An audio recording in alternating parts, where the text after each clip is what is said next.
ఈవిడ ఏకవేణి అంటే సత్ ఆ 3 పాయలంటే కేవలం జుట్టుని 3 పాయలు చేయడం కాదు, సత్వరజస్తమో గుణములే 3, ఆ 3ంటిని ఏకోన్ముఖం చేశారు ఆ తల్లి.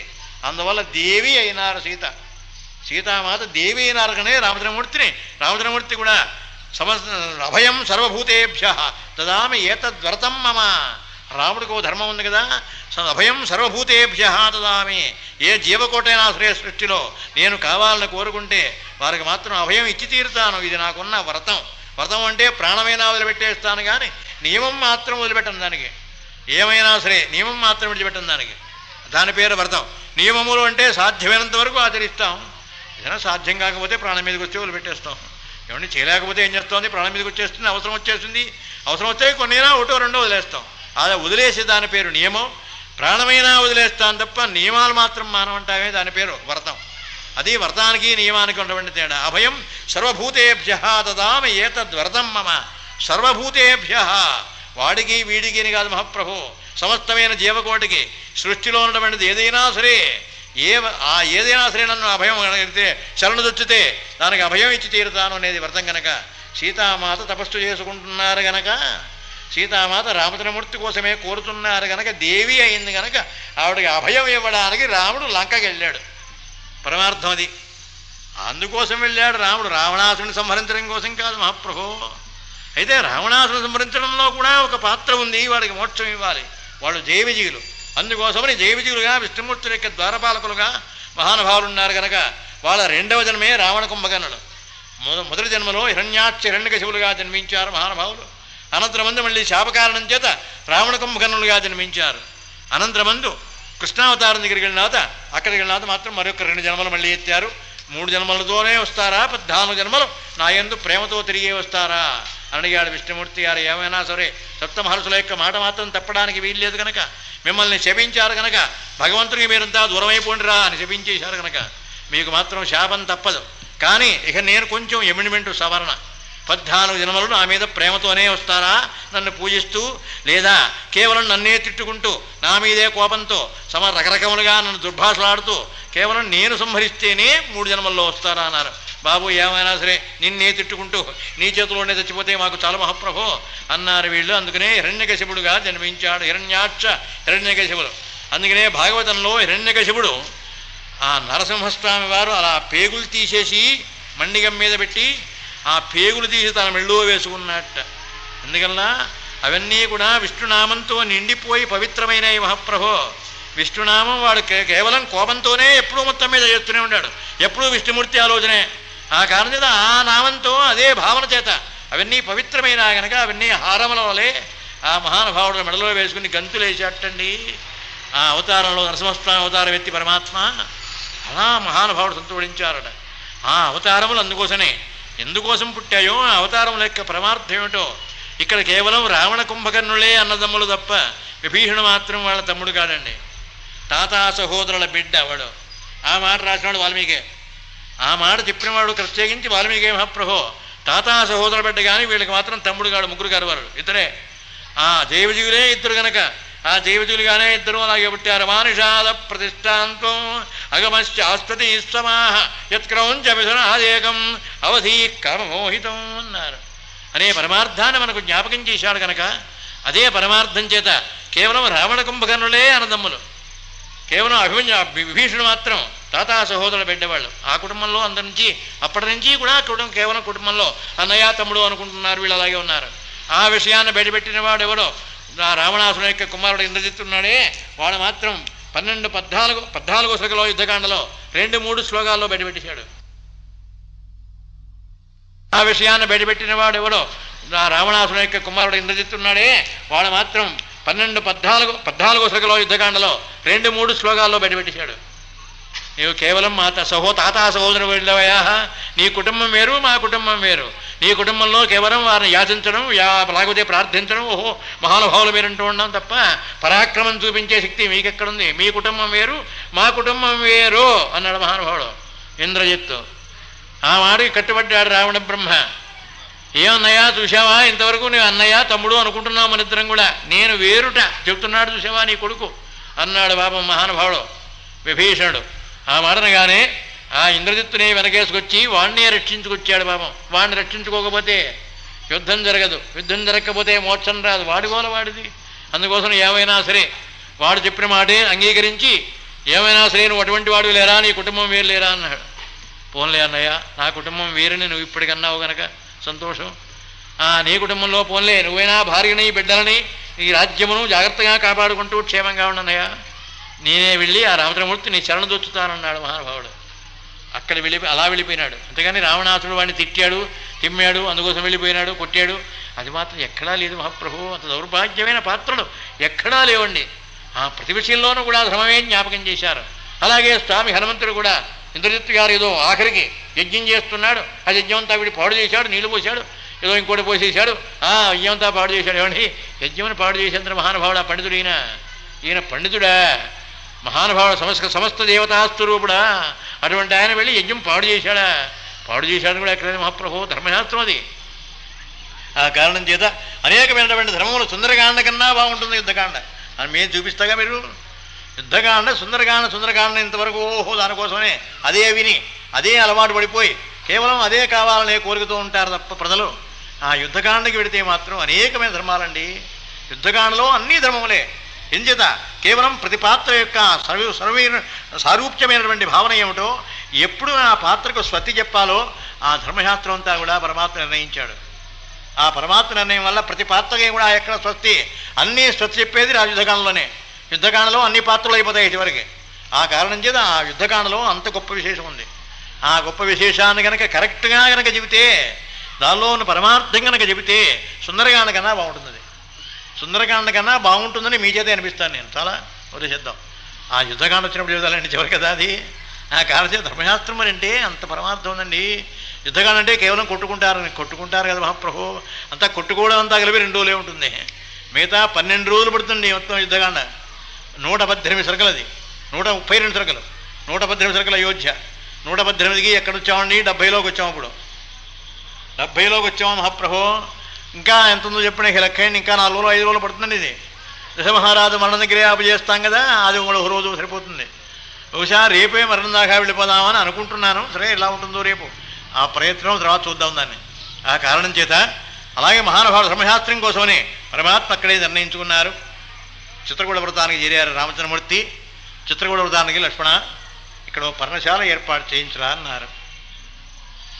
వెంటనే మహానుభావుడు తినటువంటి ఆకులను తీసుకొచ్చి ఆకులతో కప్పాడు. ఆకులతో కప్పి లక్ష్మణస్వామి వారు పర్ణశాలను ఏర్పాటు చేశారు. ఆ పర్ణశాలకు తగినటువంటి బలిహరణం అంతా ఇచ్చారట రామచంద్రమూర్తి. బలిహరణం ఇచ్చి అనంతరమందు సమర్తినటువంటి ఆ చుట్టుపక్కల వాళ్ళందరికీ కూడా భోజనాదులు ఏర్పాటు చేసుకుని అప్పుడు ప్రవేశించాడు అని ప్రత్యేకించి ధర్మం కోసం రాశాడు ఆయన. బృహన్న ప్రవిశేత్ మరణం ధ్రువం. అలా ప్రవేశిస్తే తస్తాడని రాశాడు కాళిదాసు గారు కాళామృతంలో. అకమాట మనాచ్ఛిన్న మదత్త మలిభోజనం గృహం న ప్రవిశేత్తు. పైన కప్పు వేయకుండా కానీ తలుపులు పెట్టకుండా కానీ ప్రవేశించాడా, ఎవరికైనా భోజనం పెట్టకుండా కానీ ప్రవేశించాడా, ప్రవేశిస్తే చస్తాడని రాశాడు. అంతే, ఇక మళ్ళీ దానికి తిరుగులేదు. ఇక అంతే, అలాగే ఖచ్చితంగా చెప్పేశాడు మహాప్రభు. అలా ప్రతివాడు చస్తాడని చెప్పినటువంటి ధర్మశాస్త్రం చెప్పింది ఉపనయన ముహూర్తం, గృహప్రవేశ ముహూర్తాలే. ఆఖరిది 3వ రకంగా పెట్టారు అన్నప్రాశన. ఈ 3 కష్టమైన ముహూర్తాలండి. అన్నింటికన్నా సుఖమైంది పెళ్లి ముహూర్తం. పెళ్లి ముహూర్తం పెట్టడం అయితే కష్టమేం కాదు, పెళ్లి కదా అనుకుంటారు. కాస్త అది ఆ ముహూర్తం పెడితేనే కదా 10 రూపాయలు ఇస్తాడండి. ఈ ముహూర్తాలు పెడితే నీకేదా అన్నం ముట్టించడమేగా, తీసుకెళ్తాం. 6వ మాసం వచ్చిన తర్వాత 6 రోజులు అయిపోయిందంటే దానికి మంచి దక్కర్లేదు, ముట్టించడమే. ఏమిటంటే ఈ కవిత్వం మహాప్రభు. వాళ్ళు నన్ను అడగడానికి వచ్చారు, చెప్పడానికి వస్తారు, నాకు తెలియదు మహాప్రభు. నాకు చెప్పడానికి వస్తారా, అడగడానికి వస్తున్నారా? అడిగినట్టు ఏమైనా చేస్తావా? చేయడు. అన్నీ వాడు ప్రతివాడికి కోరిక, ప్రతివాడికి స్వతంత్రంగా కావాలి. రాత్రికే కావాలి పెళ్ళి, పగల కావాలి, పగల కావాలండి, లైట్లు ఉండవండి. అదే వాడి కోరిక ప్రకారం ముహూర్తాలు రావాలంటే వస్తాయా మహాప్రభు? అంతేగాని ఒక ముహూర్తం అనేది ఓ టైంకి, ఆ టైం నిర్ణయం అయి ఉంటుంది. ఆ నిర్ణయం ప్రకారం మనం ఆచరించాలి అనే భావన ఒక్కరికి కూడా లేకుండా పోతుందండి. చాలా చూస్తున్నాం కదా. ఒక్కరికి కూడా ఆ సమయాన్ని గురించి, ఆ ముహూర్తం యొక్క బలాన్ని గురించి ఎవరికి లేదు. అగమాట మనాచ్ఛిన్న మదత్త పరిభోజనం అక్కడ చెప్పాడు, జ్ఞాపకం చేశాడు మహాప్రభు రామాయణంలో. రామచంద్రమూర్తి గారు అందరికీ కూడా ఆ కవాటం తలుపులు లేకుండా కానీ కప్పు లేకుండా కానీ ప్రవేశించకూడదు కనుక ఆ కప్పు వేయించిన తర్వాత తలుపులు పెట్టిన తర్వాత మరీ వెళ్ళాట. బలిహరణం ఇచ్చాడు. దానికి బలిహరణం ఇచ్చి మరీ ప్రవేశించారట రామచంద్రమూర్తి. సీతా సమేతుడిగా అంతవరకు ఆ పక్క దూరంగానే ఉన్నారు మహాప్రభు. మూఢం వస్తుందని బాగుంది కాబట్టి గోడల్లో గృహప్రవేశం అయిపోరా, తర్వాత చేసుకుందాంగా మనం, అంటే మనకు కావాల్సినటువంటి టీ పార్టీలన్నీ తర్వాత చేసుకుందాం. అదే ఏమిటండి మహాప్రభు ఇదా దౌర్భాగ్యం. అందుకనే ఎకమాట మనాచ్ఛిన్నం పరమాత్మని కోసమని తప్పనిసరిగా ఆ గృహప్రవేశం కావడం. పర్ణశాల కదా మరి, ఇది తాత్కాలికమైంది కదా. ఏమైనా సరే అంటే తాను ఉండేంతకాలం తనదే, ఆ ఉండే స్థలమునకు అంత జాగ్రత్తగా చూడవలే అనే విషయాన్ని రామచంద్రమూర్తి ముఖత మనకు మహానుభావుడు వాల్మీకి జ్ఞాపకం చేయించాడు. రే ప్రతిదానికి శాస్త్రంలో ప్రతిదానికి కూడా పట్టుదల ఉంటుందిరా, ప్రతిదానికి కూడా కారణం ఉంటుందిరా. అందుకనే సీతామాత నా చిన్నతనంలో ఎప్పుడో అరణ్యవాసం చేస్తామని చెప్పారు ఎవరో శాస్త్రి గారు నాకు. ఇప్పుడే నేను చేస్తాను అనుకుంటుంది మహాప్రభు, ఏమైనా సరే ఇప్పుడే మీతోనే బయలుదేరుతున్నా అన్నారు ఆవిడ. అంటే ఆనాడు ప్రతి విషయానికి జ్ఞాపకం చేస్తూనే ఉన్నాడు. ఇవన్నీ వ్యర్థం కాదు సుమా, ఈ శాస్త్రములన్నీ తప్పు కాదు సుమా, కేవలం చెప్పేవాడు తప్పు, అనుభవం లేక రకరకములుగా మాట్లాడుతున్నాడే ఇవి తప్పులు. కానీ శాస్త్రం మాత్రం తప్పు కాదు. శాస్త్రంలో ఎప్పుడూ ప్రమాణం ఉంది, శాస్త్రంలో ధర్మం ఉంది.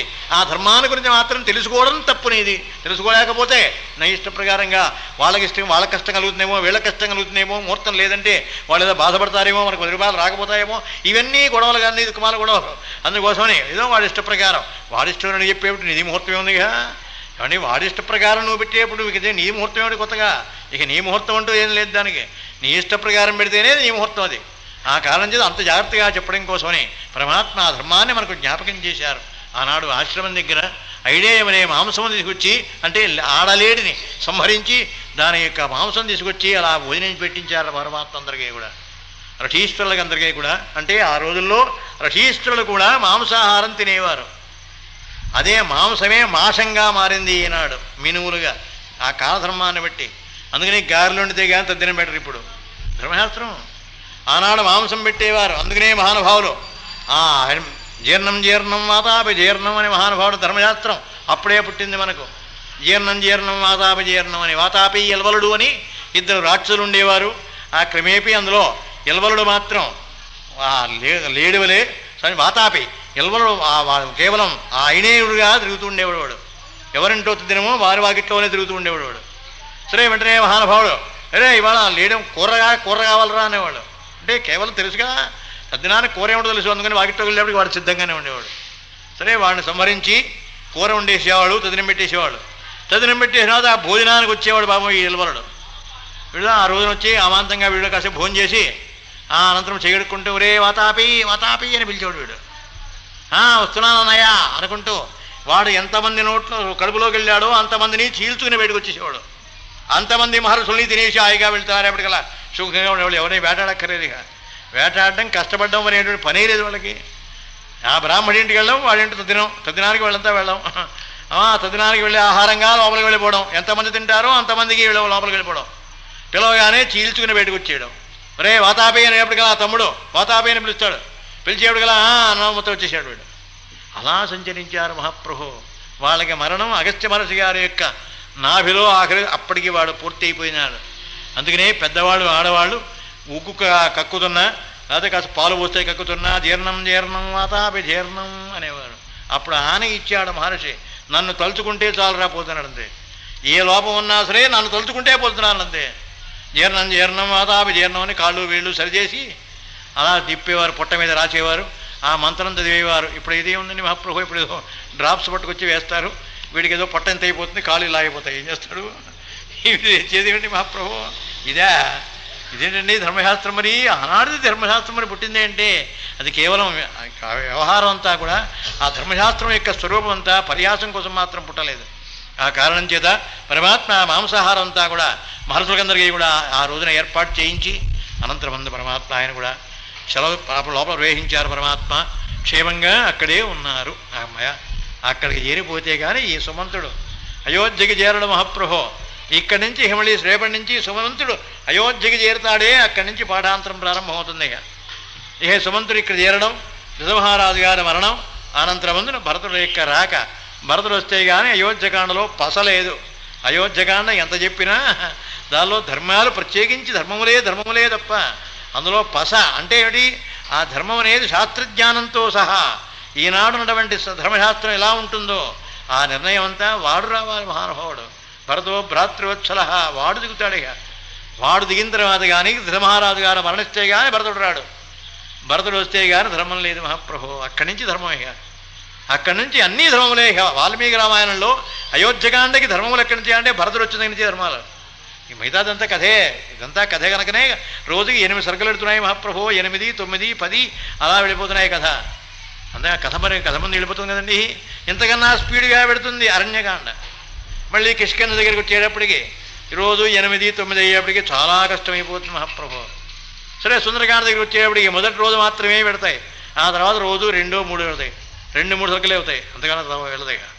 అలా ప్రత్యేకించి ప్రతి కాండలోనూ ధర్మశాస్త్రం చెప్పారు మహాప్రభు. ఆ ధర్మశాస్త్రం అంతా మహానుభావుడు జ్ఞాపకం చేస్తాడు మనకు. ఆ భరతుడు వచ్చి జ్ఞాపకం చేస్తాడు.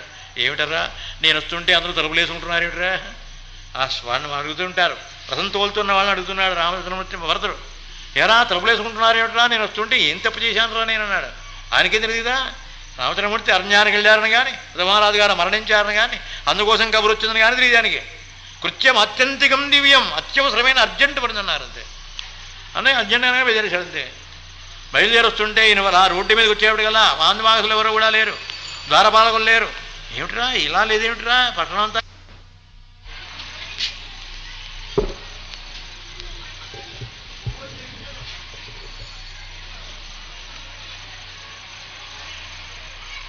పరిహాస విజల్పితం సఖే పరమార్థేన గృహ్యతాం వచః అని ఆ మహానుభావులు ధర్మశాస్త్రం చెప్పేటప్పుడు కేవలం అది పరిహాసం కోసం మాత్రం కాదురా, ఇందులో ఉన్నటువంటి ధర్మమునే మాత్రమే ఆచరించాలి సుమా అని ప్రతి విషయంలో ప్రతి పాత్ర కూడా ధర్మాన్ని మనకు జ్ఞాపకం చేస్తూనే ఉంటుంది.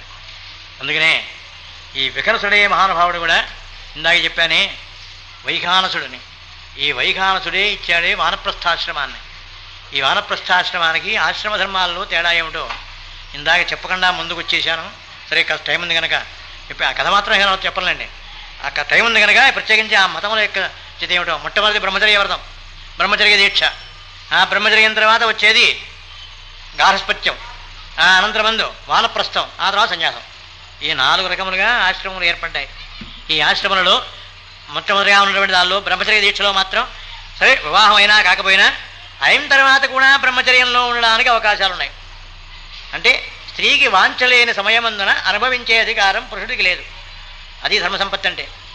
ధర్మసంపత్తి ధర్మంగా మానవుడు సంసార జీవితాన్ని గడిపించాలి అంటే అది. అంతేగాని వీడికి ఇచ్చ మాత్రం తీర్చుకునేటువంటి స్వభావం ఉండకూడదు. అలా ఉంటేనే ధర్మశాస్త్రం అది. అలా ఉంటేనే ధర్మ సంబంధమైనటువంటి దాంపత్యం ధర్మదాంపత్యం అవుతున్నది. సీతారాములు అటువంటి వారు. అందుకనే వాళ్ళది మాత్రమే ధర్మదాంపత్యం, మిగతా వారిది కాదండి. మిగతా వారికి ఎప్పుడూ కూడా లేదు ధర్మదాంపత్యం. అలా ఉంటే బ్రహ్మచర్యం కూడా అలా ఉండి కూడా బ్రహ్మచర్యాన్ని పాటించవచ్చు. అలా పాటిస్తే దాని పేరు సంపూర్ణమైనటువంటి బ్రహ్మచర్యంగా మహానుభావులు మనకు జ్ఞాపకం చేస్తారు. అనంతరమందున గార్హస్థ్యం అనేటువంటి ఆశ్రమం ఉంది. ఆ ఆశ్రమంలో మాత్రం భార్యాభర్తలుగా ఉంటూనే ఉంటారు. సంసారిక సంబంధములు కూడా ఉంటూనే ఉంటాయి అప్పుడప్పుడు. కానీ ఎక్కువగా జీవితంలో సాంసారిక విషయముల కన్నా కేవలం భగవద్ విషయముల గురించి మాత్రమే ప్రస్తావన చేస్తూ వాటిని ఆచరించడం కోసం ప్రయత్నం చేస్తూ ఉంటారే వారు మాత్రం అది గార్హస్థ్యాశ్రమం. అది అనంతరమంది వానప్రస్థాశ్రమం. వైఖానసుడు పెట్టిందే ఈ వానప్రస్థాశ్రమం. విఖనసుడు బ్రహ్మగారి గోట్లోంచి పుట్టాడు. ఆ వైఖానసుడు పెట్టిందే వానప్రస్థాశ్రమం. ఈ వానప్రస్థాశ్రమంలో ఒక్క దంట మాత్రమే నేను ఇప్పటి వరకు చూసినవాడిని మహాప్రభు. ఇంతమంది ఇన్ని దేశాలు తిరిగినా ఇప్పటికి నేను చూసింది ఒక్క దంట చూశాను. ఆ దంట మాత్రం నిజంగా వానప్రస్థాశ్రమం అంటే వారిద్దరూ భార్యాభర్తలు వానప్రస్థాశ్రమే పుచ్చుకున్నారండి.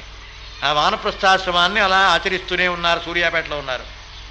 సరే ఆయన ఇప్పుడు ఎక్కడో కూడా మహానుభావుడు కాశీ యువతలకు ఎక్కడికో వెళ్ళిపోయినాడు. ఇక్కడ లేడు, అక్కడికే వెళ్ళిపోయినారు. భార్యాభర్తలు కూడా వెళ్ళిపోయినారు. ఇతరమైన తపస్సులో ఉన్నారు. ఇక్కడికి సూర్యాపేటలో కూడా లేరు వాళ్ళు. అలా ఉన్నటువంటి వాళ్ళు ఆ రోజుల్లోనే నేను చూసినంత కాలంలో వాళ్ళు మాత్రం అలా ఉన్నవారు మహాప్రభు. కేవలం ఇతరమైనటువంటి సంబంధాలు ఉండవు. భార్యాభర్తలే ఉంటారు. ఎవరి డ్యూటీ వాళ్ళు చేస్తారు అంతే. ఎవరి డ్యూటీ వారు చేయడమే. అంటే కేవలం ఈయనకు వండి పెట్టడం, ఇతరమైనటువంటి విషయాలన్నీ కూడా ఆవిడ చూసేస్తుంది. ఈయన తినేసి ఈయన నడుపుతుంటాడు అంతే. ఈ వారికి వీరికి ఏ రకమైన సంబంధాలు లేవు, మాటలు లేవు, ఏమీ లేవు మహాప్రభు. అలా ఉంటేనే వానప్రస్థాశ్రమం. కానీ ధర్మాన్ని మాత్రం విడిచిపెట్టకూడదు. ఏమిటి? ఎవరి ధర్మం మాత్రం వారు ఆచరించి తీరవలే. ఆ ధర్మానికి ఎంతవరకు ప్రశస్తత ఉంటుందో అంతవరకు ఆ ధర్మాన్ని మాత్రం పూర్తిగా ఆచరించి తీరవలే. ఈయన బయటకు వెళ్ళిన తర్వాత అలా బజార్లో తిరుగుతూ వస్తున్నాం, ఆవిడ తినేస్తూ ఉండడం, తిరుగుతూ ఉండడం, ఇది వానప్రస్థాశ్రమం అంటే ఒప్పుకోదు మహాప్రభు ధర్మం. ఆ కారణం చేత ఆయన మాత్రం బయటికి వెళ్ళినప్పుడు ఇతరమైనటువంటి విషయంలో వదిలేసి కేవలం పరమాత్మ గురించి మాత్రమే ప్రార్థన చేస్తూ అదే ధర్మమును ఆచరిస్తూ కేవలం భోజనానికి మాత్రమే ఇంటికి రావడం, లేకపోతే ఇల్లనే పనే లేదు. అలా ఉంటే దాని పేరు వానప్రస్థాశ్రమం. దాని తర్వాత పుచ్చుకునే సన్యాసం. ఈ సన్యాసం అంటే సన్యస్తమయా, నేను సన్యాసం పుచ్చుకుంటున్నాను, నేను సమస్తమైన సంబంధంలో కూడా ఇంక వదిలేస్తున్నాను అని ప్రమాణం చేస్తాడు. అవి కూడా సన్యాసం పుచ్చుకునేటప్పుడు ప్రమాణం చేస్తాడు సన్యస్తమయా అని. అంటే సన్యసిస్తున్నాను, ఇక నాకు ఈ క్షణలగాయతో కూడా గృహస్థాశ్రమంతో పని లేదు. అంటే గృహస్థాశ్రమంతో పని లేదు అంటే ఇది భార్యతో కానీ ఇంకోటితో కానీ ఏ రకమైన పని లేదు. ఈవిడ భార్యనే పేరు లేదు, ఆయన పేరే వేరు మహాప్రభు, ఆయన పేరు వేరు బయట వెళ్ళిపోతాడు. అలా ఉండాలి, దాని పేరు ఆశ్రమం. సరే, ఆశ్రమంలో కూడా నిర్వర్తించాలి ధర్మశాస్త్రం కూడా. ఇందాక నేను చెప్పేశాను కదా, ఆ ధర్మశాస్త్రం కూడా ఆశ్రమంలో ఉన్నప్పటికీ కూడా తిరిగి వెనక్కి వచ్చేటువంటి ధర్మశాస్త్రం ఉంది. వెనక్కి రావడం మాత్రం వాళ్ళు మాత్రమే వస్తారు. ఎవరిదో కోరిక వల్ల, వారి కోరిక కోసం తీర్చడం కోసమని ఆశ్రమం పుచ్చుకున్నారు కానీ సహజంగా వాళ్ళు మాత్రం పుచ్చుకోలేదు.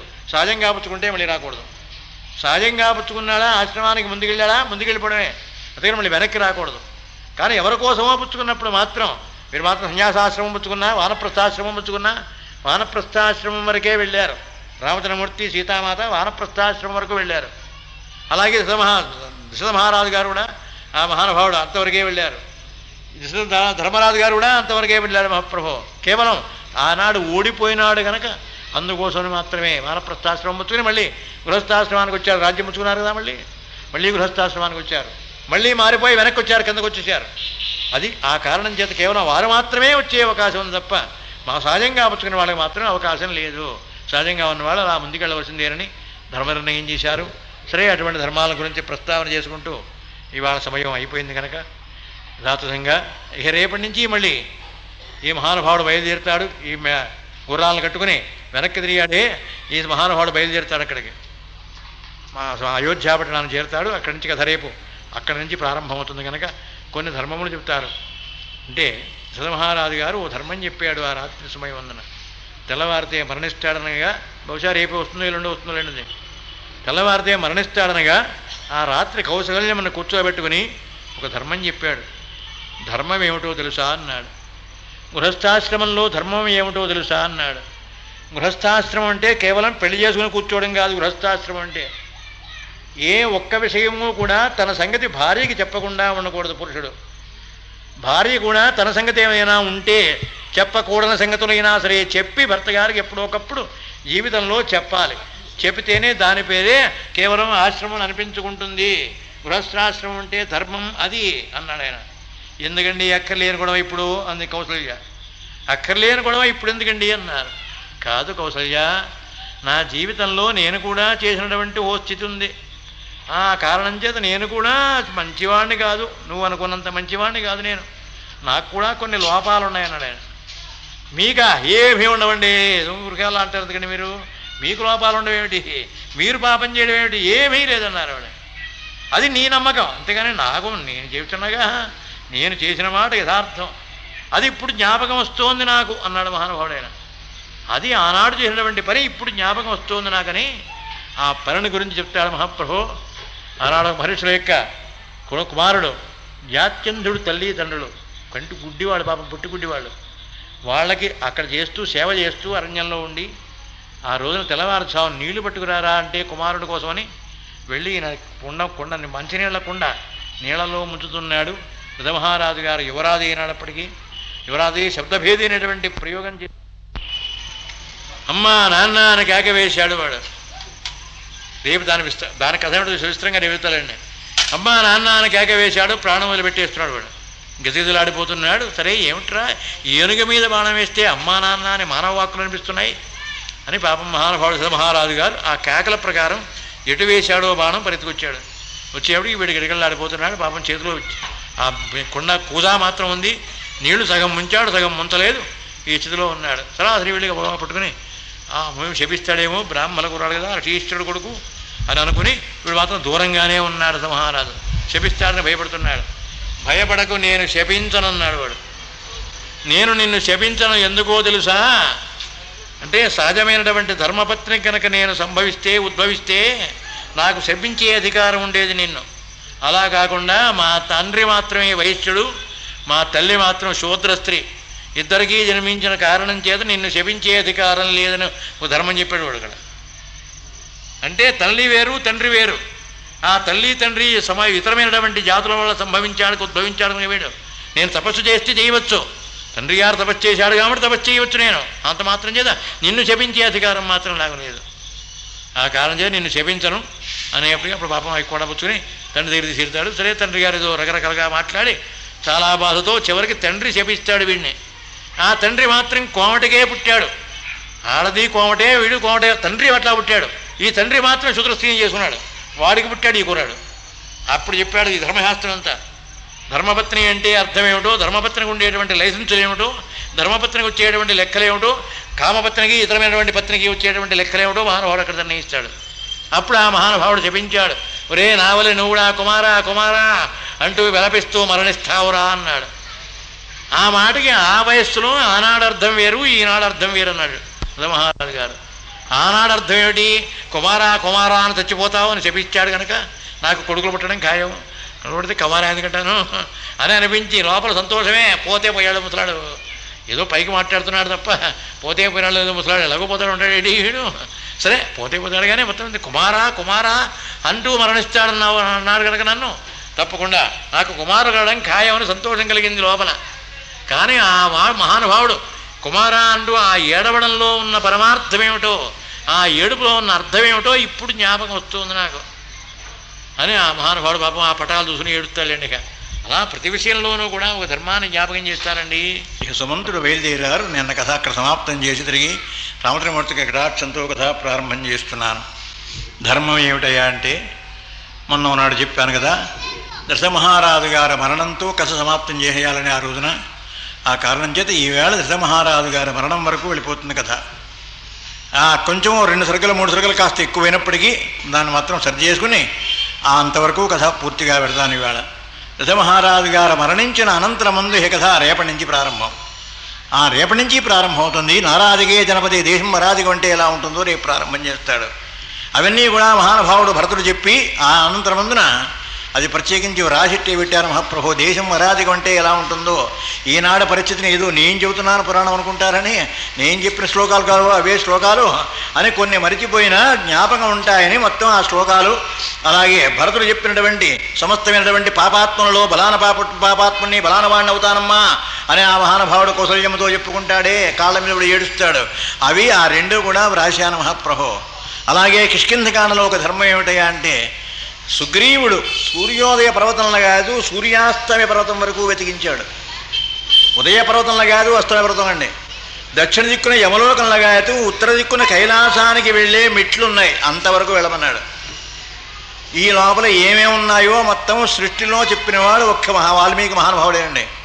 ఆ వాల్మీకి చెప్పాడండి. ఆ వాల్మీకి చెప్పిందంతా కూడా ఒక్కొక్క దిక్కుకి ఒక లైన్కి ఒక సరక అలా చెప్పుకొచ్చారు. 4 సరకలు చెప్పారు దీనికి. అదొకటి ఎక్కడ చూసినా కాదు, ఎక్కడ దొరకదండి అది.